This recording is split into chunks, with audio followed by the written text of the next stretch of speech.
السلام عليكم ورحمة الله. برحب بالجميع في كل مكان. أهلا بيكم في حلقة جديدة من حلقات كولكشن. برحب بكل متابعي القناة.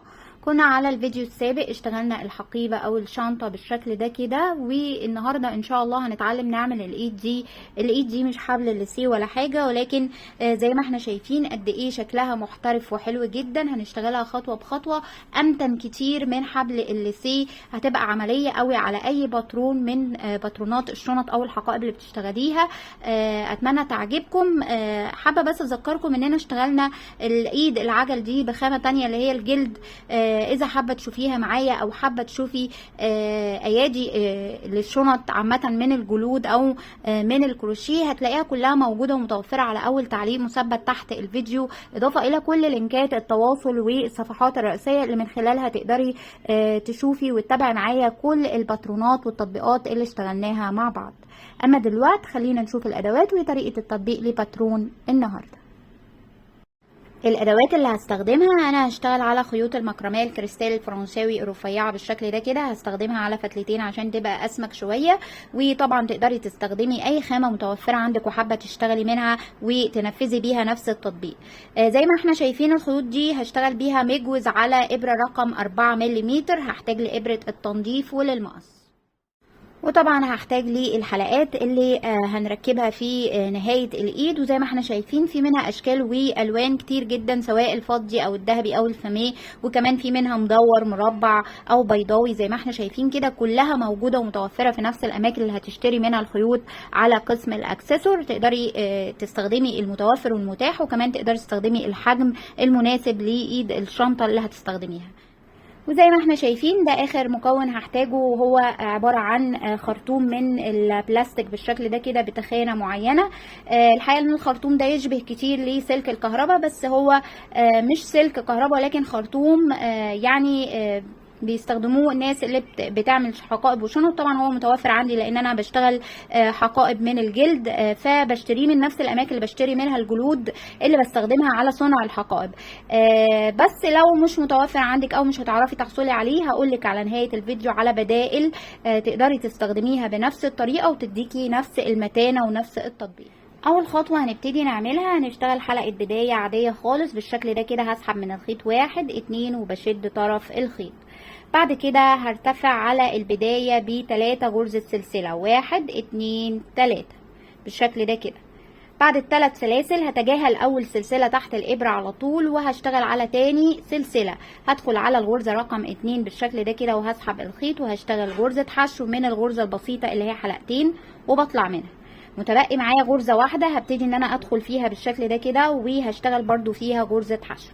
اصبح انا عندي على الدور، اخلي بالي ان دي عقدة البداية ما هياش غرزة، وبالتالي انا عندي على الدور هنا غرزتين. هعمل ايه؟ هرتفع سلسلة والف السطر بتاعي. معايا غرزتين فهشتغل عليهم بنفس الطريقة، هما الغرزتين. هشتغل على اول غرزة بالشكل ده كده غرزة حشو اللي هي الغرزة اللي تحت الإبرة على طول، وبعد كده الغرزة رقم 2 زي ما احنا شايفين بنزل تحت حلقتين الغرزة وبسحب غرزة حشو من نفس الغرزة البسيطة حلقتين وبطلع منها. أنا كده اشتغلت سطرين يعتبر على ارتفاع الغرزتين، تمام كده. بعد كده هنبتدي السطر رقم 3. هنعمل ايه؟ نرتفع سلسلة واحدة وهلف السطر بتاعي. على السطر رقم 3 هنعمل تزايد على الغرزتين، كل غرزة فيهم هنشتغل غرزتين في المكان الواحد. فبعد الارتفاع بالشكل ده كده هنزل تحت اول غرزة تحت حلقتين الغرزة عادي خالص، وهسحب اول غرزة حشو واعمل تزايد، وفي نفس الغرزة هي ارجع اشتغل كمان غرزة حشو. ابقى انا اشتغلت غرزتين في اول غرزة. اما الغرزة رقم 2 بنفس الطريقة ونفس التزايد هدخل بالشكل ده كده، اسحب الخيط واشتغل اول غرزة حشو، وفي نفس المكان تاني غرزة حشو. كده انا عملت تزايد على الغرزتين، واصبح عندي على الدور 4 غرز، تمام كده. هنرتفع للدور رقم 4، هنسحب سلسلة ارتفاع ونلف السطر بتاعنا. اصبح عندي 4 غرز. هنشتغل عليهم ازاي؟ اول غرزة تحت الابرة على طول هشتغل فيها غرزة واحدة وبس بالشكل ده كده غرزة حشو. تاني غرزة وتالت غرزة هنشتغل فيهم تزايد بغرزتين في المكان الواحد. فالغرزة رقم 2 هنشتغل فيها تزايد، بشتغل 1 وارجع اشتغل 2 بالشكل ده كده، تمام. وبعد كده الغرزة رقم 3 برضو بنفس الطريقة، هشتغل تزايد بشتغل 1 وارجع في نفس الغرزة اشتغل الغرزة رقم 2. اصبح انا اشتغلت غرزه، غرزتين، غرزتين، متبقي معايا غرزه واحده، ودي هنشتغل عليها غرزه وحيده زي ما بدأنا الدور. فالغرزه رقم 4 هنشتغل عليها غرزه واحده وبس. اصبح انا على الدور عندي قد ايه؟ اصبح عندي 6 غرز. تمام. يبقى على نهايه الدور الرابع اصبح عندي 6 غرز، والستة دول خلاص هبطل اعمل اي تزايد، لكن انا هرتفع على السطور اللي جايه على طول بالست غرز دول وبس. بعمل ايه؟ برتفع سلسله.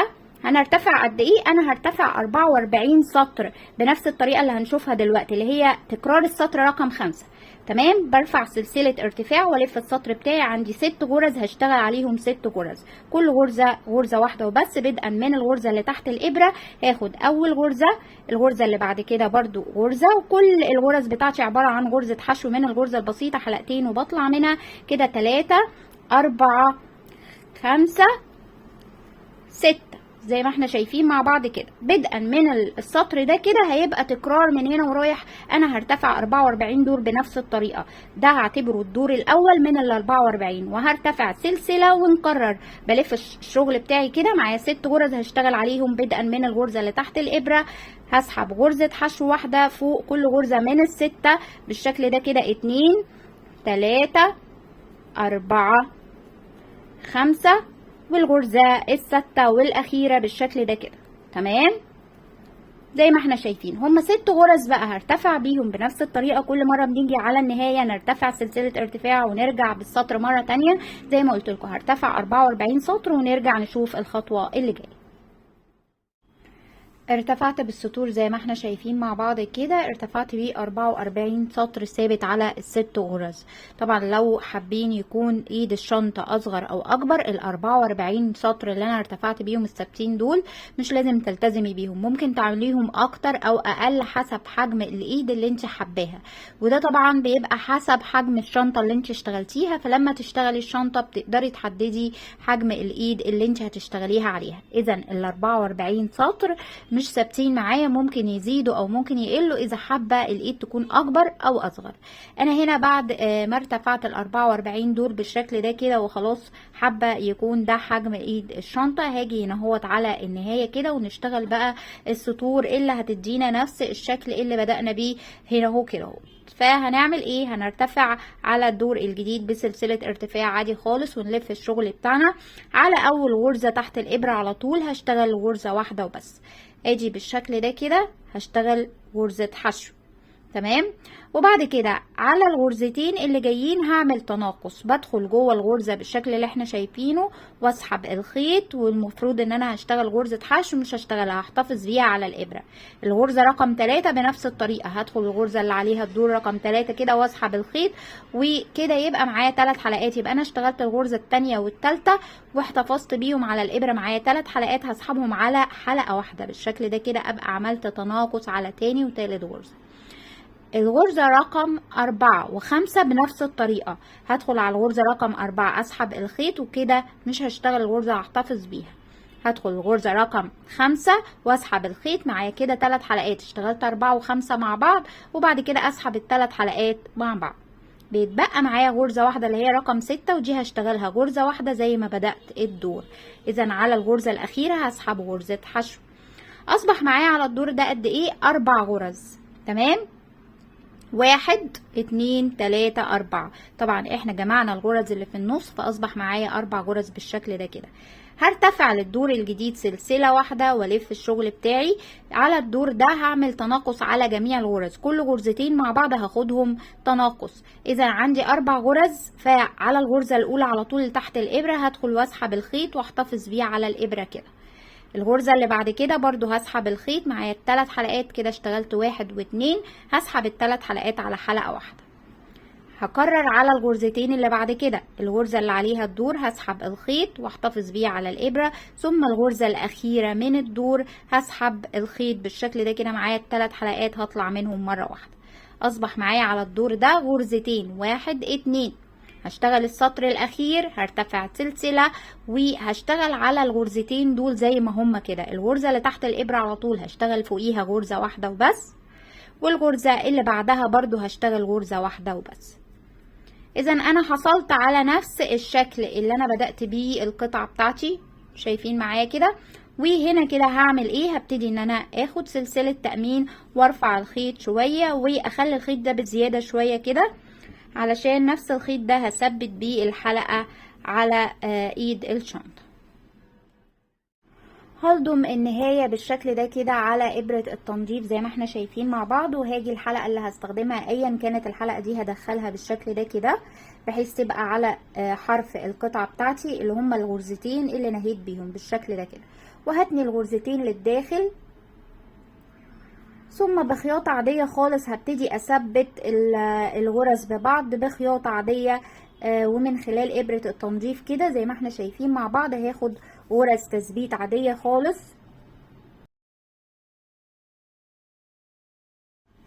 وبعد ما ثبت القطعة بالشكل ده كده بخياطة عادية هبتدي ان انا اتخلص من زيادة الخيط بشكل طبيعي خالص زي ما احنا شايفين كده اسفل الغرز بتاعتي، وهنزلها زي ما احنا شايفين في اي اتجاه مش هتفرق. وزي ما احنا شايفين كده بناخد غرز تحت الغرز بشكل طبيعي خالص كأننا بننظف زوايد الخيط، وزي ما احنا شايفين هتخلص من الزيادة او ممكن اسيبها مفيش مشكلة، لان طبعا هتقفل معايا بالشكل ده كده وبالتالي مش هتبقى باينه. تمام، فاذا انا كده ركبت الحلقه اللي في الاتجاه ده، وبرده بنفس الطريقه اتاكد انه على اتجاه واحد. شايفين المكان اللي ركبنا عليه؟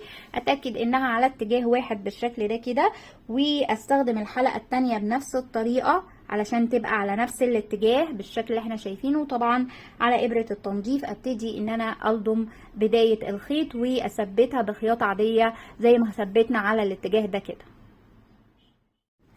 ثبتنا الحلقات على الاتجاهين بالشكل اللي احنا شايفينه كده زي ما احنا شايفين مع بعض، وزي ما قلنا كده نتأكد انه على اتجاه واحد. هنعمل ايه دلوقتي؟ الخرطوم بقى اللي هنستخدمه اهو. تمام، هجيبه وهبتدي من بداية القطعة كده، شايفين يا دوبك ان انا اسيب السطر الاول واخد القياس لحد نهاية القطعة برضو على السطر الاخير. تمام كده، ابقى فردة الخرطوم بحيث ان انا اخد نفس القياس. ممكن ازوده شوية وانا بقص وارجع اظبطه وانا بقفل. تمام، لكن مش لازم ابدا تكون قطعة الخرطوم دي اقل، مش هينفع ان احنا نقفل عليها اقل. اذا انا بمقص عادي خالص اهو، وهبتدي ان انا اخد قطعة الخرطوم اللي انا قستها بالشكل ده كده، وهبتدي ان انا اعمل ايه من نفس اللون اللي انا اشتغلت منه في ابرة التنظيف بالشكل ده كده زي ما احنا شايفين مع بعض على ابرة التنظيف. واتأكد بقى ان انا في المكان اللي قفلت منه. شايفين مش هبقى كده، لا ده كده العدل، انا عايزة ابقى من جوه بالشكل ده. وهبتدي ان انا اثبت الخرطوم بالشكل اللي احنا شايفينه كده على حرف القطعة، واقفل عليه. هقفل عليه بخياطة عادية خالص. شايفين يعني هتني القطع على بعض بحيث ان انا اخد غرزة قصاد غرزة بخياطة عادية. وقبل ما اعمل كده بثبت الخيط بتاعي كأني هخيط عادي خالص، بعمل عقدة في النهاية اهي. تمام، واجي اثبت العقدة دي جنب الخرطوم من جوه بالشكل ده كده تحت الغرز زي ما احنا شايفين مع بعض كده. وبعد كده بقفل على الخرطوم زي ما قلنا على الاتجاهين. شايفين القطعة بتبقى ثبتت معايا اول فتلة، وبالتالي بقى باجي اخد غرزة قصاد غرزة بدءا من الغرزة الاولى كده بخياطة عادية خالص لحد اما نقفل على الخرطوم كله. شايفين الغرزة اللي بعد كده بنفس الطريقة اهو، كأني بخيط خياطة عادية خالص، وبشد الخيط بتاعي كويس علشان يبقى الخياطة بتاعتي شكلها مظبوط وسليم، او ما تبقاش باينة ما بين الغرز. شايفين معايا كده ما دمت انا مخيطة من نفس اللون زي ما احنا شايفين مش بيبان خالص مكان الوصلة او الخياطة. بالتالي بقى انا هكمل بنفس الطريقة كده، نقفل القطعة كلها بنفس طريقة العمل كده. شايفين اهو، وابتدي اخد غرزة قصاد غرزة واكمل لحد النهاية.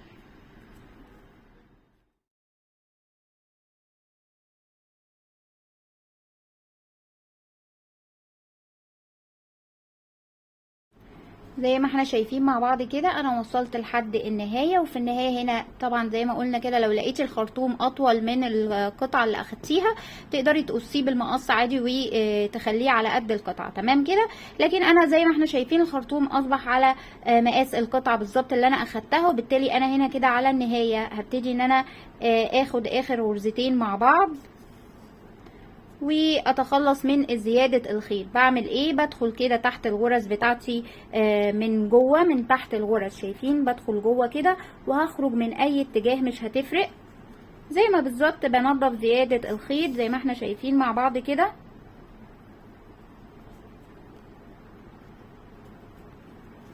بالشكل ده، وبتخلص من الزيادة وبقصها. وزي ما احنا شايفين كده نبقى انتهينا بالتطبيق. سهل وبسيط زي ما احنا شايفين كده، قد ايه قوي وعملي، قوي جدا عن حبل الليسيه طبعا، وعملي جدا على اي باترون من الحقائب والشنط تقدري تستخدميه بشكل سهل جدا. زي ما احنا شايفين كده طبعا اتكلمنا ازاي نقدر نكبره او نصغره. طبعا الاوف وايت ده انا اشتغلته اكبر شويه، واحنا قلنا من خلال السطور الثابته احنا هنا اشتغلنا 44 دور ثابت، نقدر نكبرها او نصغرها حسب حجم الايد اللي احنا حابينها. يعني انا هنا اشتغلتها 55 دور ثابت ما بين التزايد والتناقص اللي اشتغلناه على البدايه والنهايه، تمام. وده اداني حجم اكبر على الايد بالشكل ده كده. اقدر اقيم حجم الايد لما اشتغل الحقيبه نفسها او الشنطه. بعد ما تشتغليها طبعا بتقدري تشتغلي بقى الايد بشكل مناسب لحجم الشنطه اللي انت عملتيه، تمام كده. دي حاجه. الحاجه الثانيه اللي حابه انوه عنها الخرطوم الاسود اللي احنا اشتغلناه او اللي احنا استخدمناه في الايد، في منه شفاف بالشكل ده كده، تمام. وده طبعا هيبقى افضل بالنسبه للالوان علشان ضي الاسود ما يبانش من بين الغرز، يبقى شفاف بالشكل ده كده، هيبقى عملي اكتر. لكن انا الحقيقه المتوفر عندي من الشفاف اقل في السمك، وبالتالي انا استخدمت التخين او السميك اللي هو الاسود علشان احصل على التطبيق، تمام كده. فممكن ان احنا نستخدم الشفاف او نشتري الشفاف بدل الاسود، اوكي. طيب والحاجه الثانيه البدايل، لو انا مش يعني معرفش ان انا احصل على نفس الخرطوم ده او نفس الخامه ديت، او معرفش اجيبها من نفس الاماكن اللي بتباع فيها خامات الشنط والحقائب والجلود وكده، اقدر استخدم ايه؟ نقدر نستخدم الاحبال، حبل عادي خالص، وتقدري يعني تختاري حبل سميك شويه، وحتى لو مش سميك تقدري تلف عليه من الخيط كده لحد ما توصلي للسمك المناسب وتستخدميه جوه القطعه اللي احنا اشتغلناها، وبرده هتديكي نفس العمل. طيب ايه تاني غير الاحبال؟ في الاقطان او اللي هو القطان. القطان ده بيبقى حاجه زي الحبل برده، بيستخدموها المنجدين عند حروف الشلت او حروف المخدات، يعني اكيد كلنا عارفينها، وطبعا نقدر نستخدمها نفس الاستخدام، نقفل عليها القطعه اللي احنا اشتغلناها وبالتالي تدينا نفس التطبيق. اذا عندي بدايل، وممكن الخرطوم العادي خالص، خراطيم الميه في منها بيبقى سمك بسيط جدا، انقي اقل سمك واشتغل عليه وبرده هيديني نفس النتيجه ونفس التطبيق. يعني مش حابه نقف عند خامه معينه ممكن ما تكونش متاحه او متوفره عندك، تقدري انك تطوعي الخامه اللي موجوده عندك وتشتغلي عليها وتطبقي نفس التطبيق اللي عملناه مع بعض. اتمنى تكون حلقه النهارده كانت مفيده وعجبتكم، ويا ريت كل اللي استفاد ما ينساش يعمل لي لايك. اذا بتتابعوني او بتشوفوني لاول مره وحابين تكونوا معايا على القناه، ما تنسوش تعملوا لي سبسكرايب او اشتراك عشان تشوفوا كل جديدي على قناه كولكشن، وفعلوا اشاره الجرس يوصلكم كل جديد. اشوفكم على خير، والسلام عليكم ورحمه الله وبركاته.